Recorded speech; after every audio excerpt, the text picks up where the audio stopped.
வணக்கம். G media செய்திகளுக்காக கோவை சுந்தராபுரம் பகுதியைச் சேர்ந்த முன்னாள் கவுன்சிலர், சமூக சேவகர் நூர் முகமது என்பவர் கடந்த எல்லா தேர்தல்களிலும் வேட்புமனு தாக்கல் செய்து வந்துள்ளார். அதிலும் மக்களின் நன்மதிப்பையும் பெற்றுள்ளார் என்பது குறிப்பிடத்தக்கது.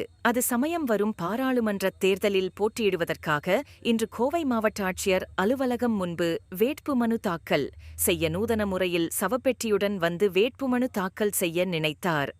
ஆனால் காவல்துறையின் கேட்டுக்கொண்டதற்கு இணங்க காவல்துறையினரால் சவப்பெட்டி பறிமுதல் செய்யப்பட்டு கோவை மாவட்ட ஆட்சியர் அலுவலகத்திற்கு அனுமதிக்கப்பட்ட அவர் உள்ளே சென்று தேர்தல் அதிகாரியிடம் பொள்ளாச்சி தொகுதியில் போட்டியிட வேட்பு மனுவை தாக்கல் செய்தார்.